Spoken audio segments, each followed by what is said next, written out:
He never needed one. That is the assumption buried beneath every Star Wars story ever told, the unspoken axiom that Darth Vader, the Emperor's right hand, the enforcer of an entire galactic order, operated alone. He had officers. He had stormtroopers. He had the implicit authority of a regime that controlled star systems the way other men controlled rooms. The official story of Vader's power is a story of absolute vertical hierarchy. Palpatine above, Vader below. Everyone else irrelevant, disposable, beneath notice. For decades, that story held. It was clean. It matched the mythology. A Sith Lord does not train a second apprentice while the first still lives. This is the rule of two, the bedrock of everything the Sith rebuilt themselves upon after their near extinction. One master, one apprentice, no redundancy, no insurance policy. The line is supposed to be clean, except history, especially secret history, is never clean. The cracks are not where most people look. They are not in the films. They are not in the obvious places where Vader looms and intimidates and destroys. They are in the spaces between official events, the operations nobody ordered on record, the agents nobody could fully account for, the deaths that happened too conveniently, the survivors who walked away from encounters with Vader's forces when they should not have survived at all. They are in the moments when Vader achieved something that required a second pair of eyes, and the official record simply doesn't explain how. This is a story about what the Empire didn't write down. Start with the simplest question. What does a man like Darth Vader actually need? He is not a spy. He is not an intelligence operative. He is a weapon, a blunt, overwhelming instrument of terror whose primary strategic value is presence. When Vader arrives somewhere, the message is already delivered. When Vader personally attends to something, it means the Emperor has decided that thing is important enough to spend one of his most irreplaceable assets. Vader's time is limited. His visibility is total. And visibility in the intelligence world, in the world of secrets, infiltration, manipulation, and information warfare, is a liability, which means there are entire categories of problems that Vader simply cannot solve. He cannot infiltrate a rebel cell. He cannot seduce a senator into betrayal. He cannot follow a target through crowded civilian corridors without clearing the room by his sheer presence. He cannot gather information quietly. He cannot be patient in the way that long-term intelligence operations demand patience. Every tool in the Dark Lord's arsenal is loud, and there are problems, critical problems, strategic problems, problems that threatened the Empire's survival that required someone who could be quiet. The most likely explanation, then, is not that Vader operated in a vacuum. The most likely explanation is that Vader operated with a shadow, a figure whose existence the Empire never formally acknowledged, whose operations never appeared in dispatches, whose entire function was to do what Vader could not do without being seen. And this is where it becomes disturbing, because if such a figure existed, and the evidence, assembled carefully, suggests that something very much like this did exist, then the rule of two wasn't just bent. It was architecturally contradicted in a way that reveals something deeply troubling about what Vader actually believed about his own future. Consider the timing of certain rebel losses during the years between the Battle of Yavin and the Battle of Hoth.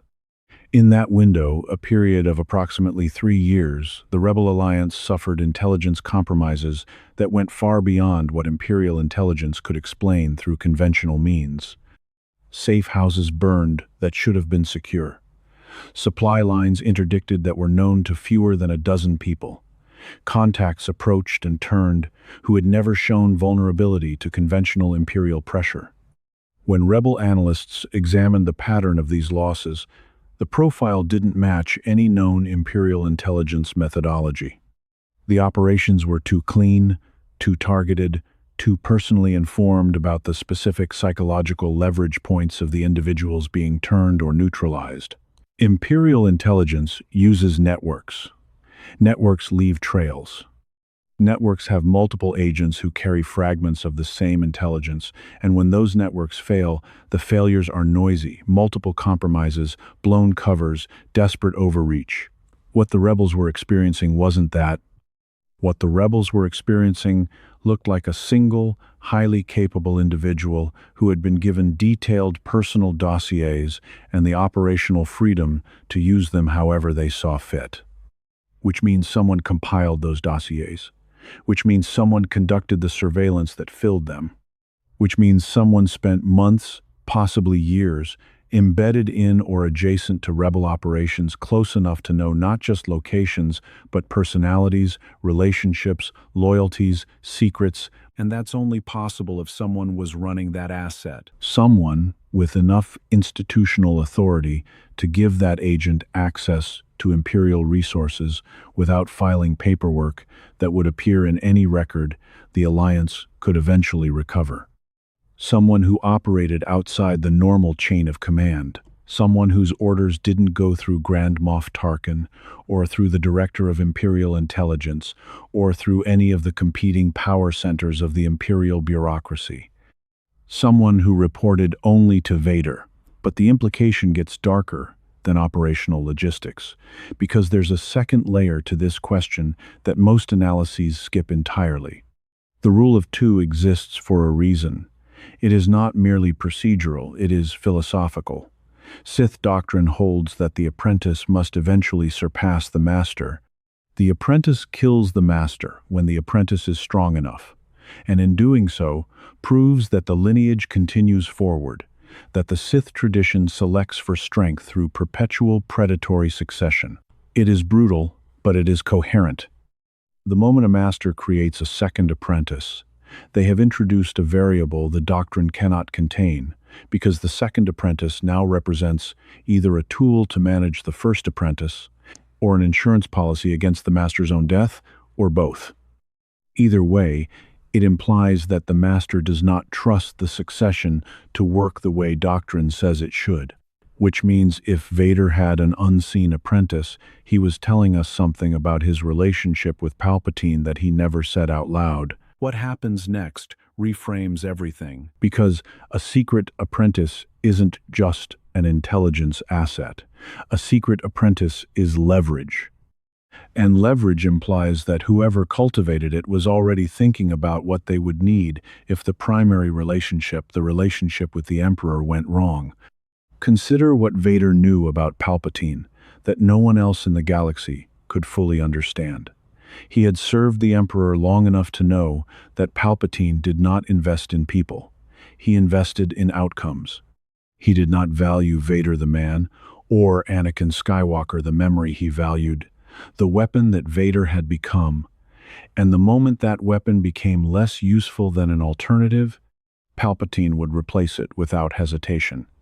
Vader had lived this truth since the moment he put on the suit. He had felt it in every interaction, in every mission, in every meeting, where the Emperor reminded him softly, precisely, exactly how much of his power was borrowed. A man in that position, a man who knows he is one significant failure away from being discarded, might start making quiet preparations. Not overt rebellion, not yet. Something smaller and more deniable. An asset, a capability, something that could be activated if circumstances required. The implication here is that Vader's unseen apprentice may not have been primarily about serving the Empire. They may have been primarily about surviving Palpatine. The phrase unseen apprentice tends to generate immediate debate about Force sensitivity, about whether this figure could have been a true Sith apprentice in the doctrinal sense, or merely a highly capable Force user being cultivated in secret, or simply a non-Force sensitive operative of extraordinary skill given a title and a role that served Vader's specific needs without triggering the doctrinal tripwires of the rule of two. That debate, while intellectually interesting, may be a distraction, because the more important question isn't what Vader called this person. The more important question is what Vader needed from them and whether what he needed maps onto anything we can independently verify from the historical record of that era. Start with what Vader demonstrably could not do alone. After the Battle of Yavin, when the Death Star was destroyed and the Emperor's grand strategic project had been obliterated by a farm boy from Tatooine, Vader's position in the Imperial hierarchy became genuinely precarious. He had overseen the station that failed. He had allowed a critical set of stolen plans to escape. He had, in the most literal sense, failed to do his job, and the Emperor's response was not to reassign him or diminish him, but to give him a new, even more personal mission: find Luke Skywalker. Determine whether the Force connection Vader had felt in that trench was what he suspected it was. That mission was not an official Imperial directive. It did not run through Grand Admiral channels. It was a private obsession sanctioned by one entity, Palpatine, with the explicit understanding that Vader would pursue it without drawing institutional attention to what he was looking for or why. For Vader to pursue that mission effectively, he needed intelligence. Not the kind of intelligence the Empire was built to gather, not census data, not hyperspace lane surveillance, not the signals intelligence that told the Empire where rebel fleets were moving. He needed personal intelligence, the kind of intelligence that required someone to get close to people who knew Luke Skywalker, to spend time in the social ecosystems that surrounded the Alliance's most sensitive personnel, to reconstruct not just a location but a pattern of behavior, a web of relationships, a psychological profile of a young man who had destroyed the Death Star and then disappeared. No official Imperial asset was equipped to do that. Official Imperial assets are built for bulk surveillance and territorial control. The thing Vader needed was something more like a personal intelligence service, small, fast, compartmentalized, loyal to him specifically. It would explain why, in the period between Yavin and Hoth, Vader seemed to know things he should not have known. Not everything. The Alliance successfully hid Echo Base for approximately 3 years, which suggests the asset had limits. But the pattern of near misses during that period, the operations that came devastatingly close without quite landing, the sense throughout Rebel High Command that someone was persistently, intelligently hunting them, that pattern looks less like the Empire's institutional machinery and more like a single, dedicated, personally directed effort. And here is where the hidden motive crystallizes into something harder to dismiss. If Vader was running a personal intelligence asset focused on finding Luke Skywalker, then at some point before the Battle of Bespin, before the famous revelation in the carbon freezing chamber, Vader knew, or suspected, or had gathered enough that the possibility was no longer theoretical. The official account says Vader revealed the truth to Luke spontaneously, in the heat of a lightsaber duel, as a last resort to prevent Luke from dying in a fall. The implication is that it was improvised, emotional, reactive. But consider the logistics of what Vader says in that moment. He doesn't say, "I believe you might be my son." He doesn't express uncertainty. He says it with the flat, declarative certainty of a man stating a known fact. He has thought about this. He has processed it. He has, at some level, been sitting with this knowledge long enough to decide what to do with it. The most likely explanation is that this knowledge did not arrive at the moment of the duel. It arrived earlier. And the mechanism by which it arrived, the intelligence apparatus, the personal asset, the unseen figure who could get close to things Vader could not, is the same mechanism that might explain every other intelligence anomaly in the preceding 3 years. The unseen apprentice, in other words, may have been the instrument through which Vader confirmed what Luke was to him, and that changes the entire emotional calculus of everything that followed. Because if Vader knew before Bespin, if he had time to think about it, to sit with it, to make choices about what to do with that knowledge, then his behavior throughout the period shifts from reactive grief to deliberate strategy. He wasn't discovering Luke in that chamber.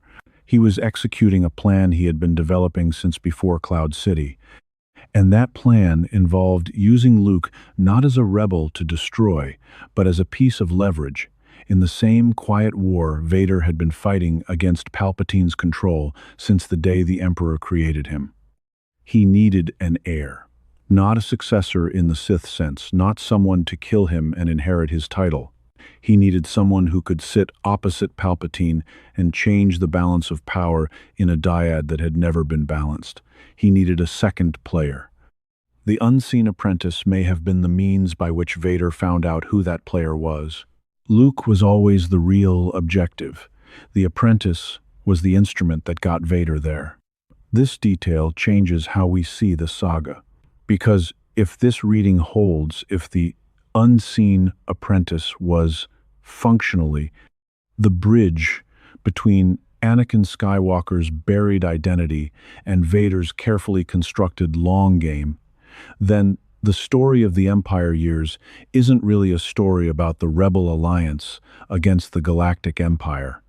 It's a story about three players, not two: Palpatine, Vader, and whoever else Vader had positioned in the shadows to move when the moment came. One of them, we know. One of them spent a decade in the dark, doing work that never made it into the histories, running operations the Empire never officially ordered, loyal to a master who could not formally acknowledge them without triggering the very crisis the secrecy was designed to prevent.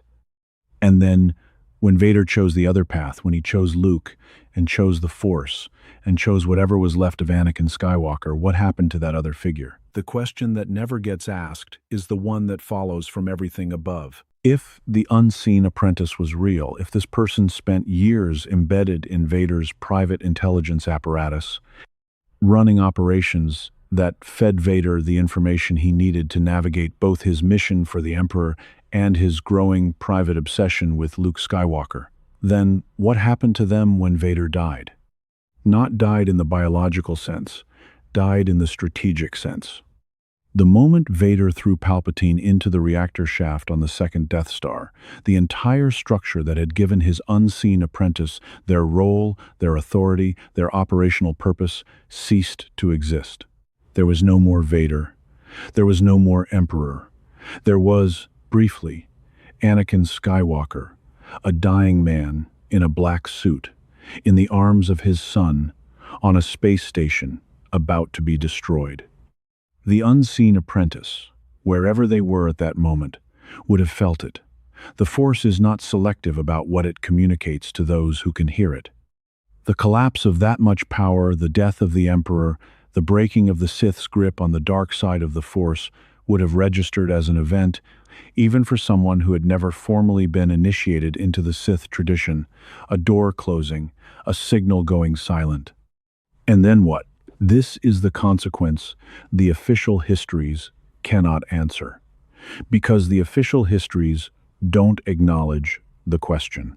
The fall of the Empire is narrated as a political and military collapse, the destruction of the second Death Star, the death of the Emperor, the disintegration of Imperial command structures, the various power struggles that followed among the surviving officers.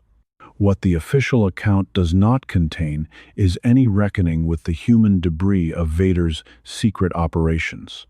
The agents he ran, the assets he cultivated, the people who had structured their entire existence around serving a master who was now gone.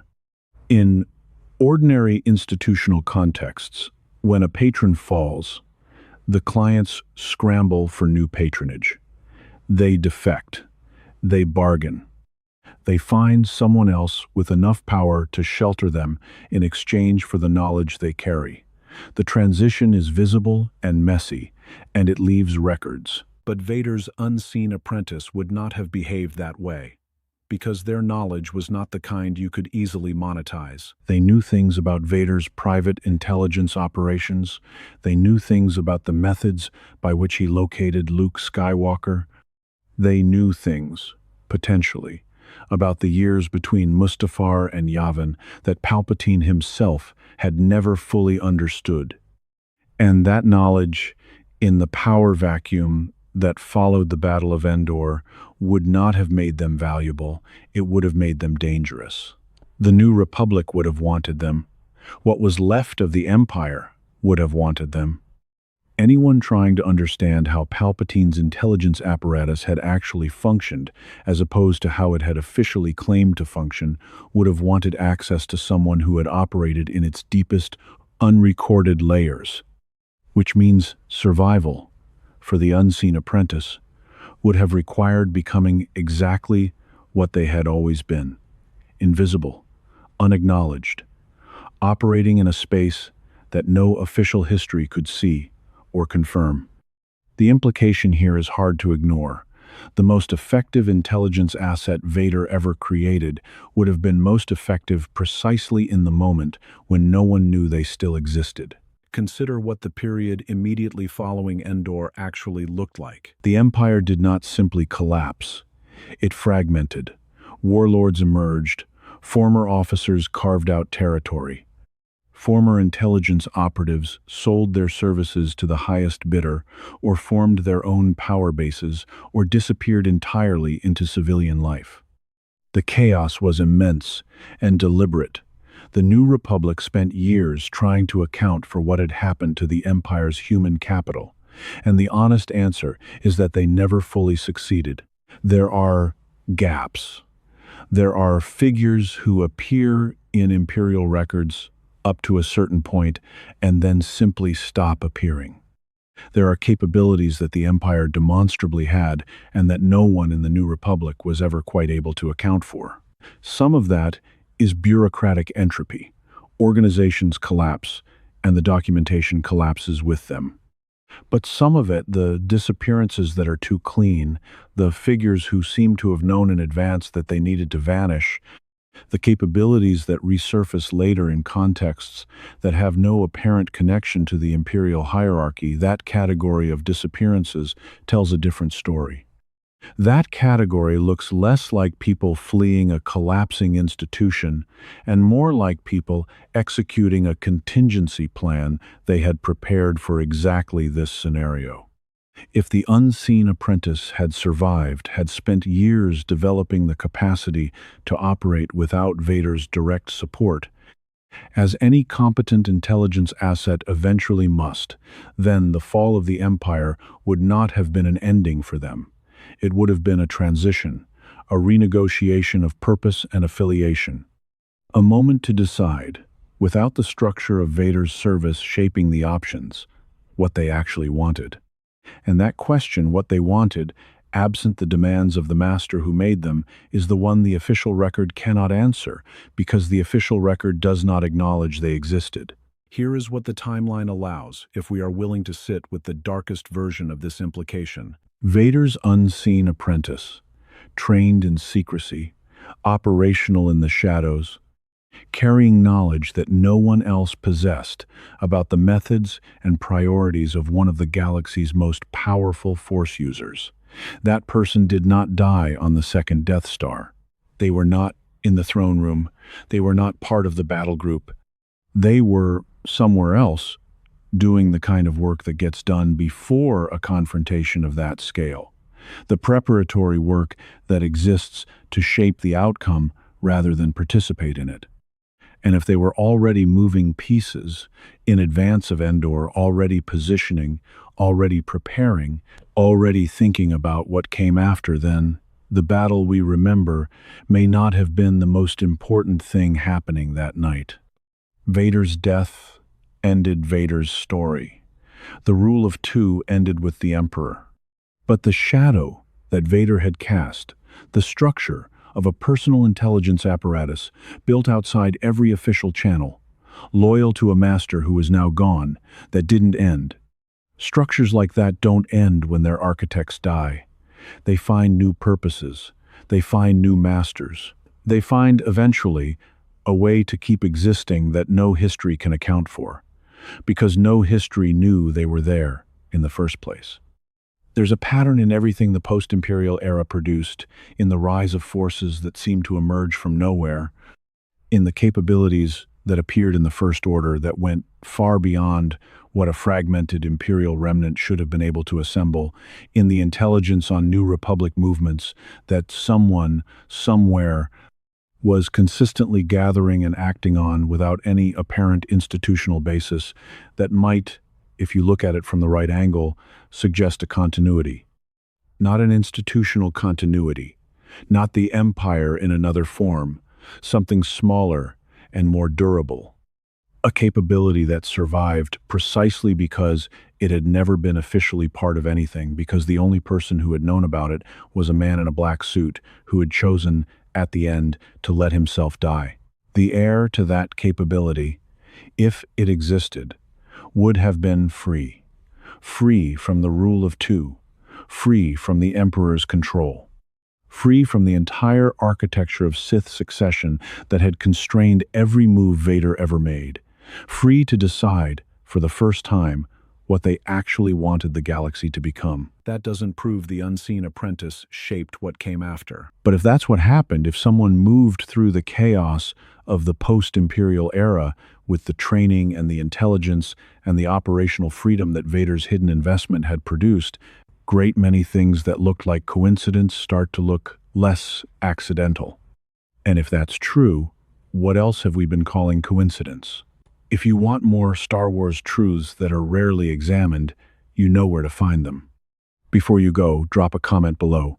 If Vader's unseen apprentice survived the fall of the Empire and acted in secret during the New Republic era, who do you think they became?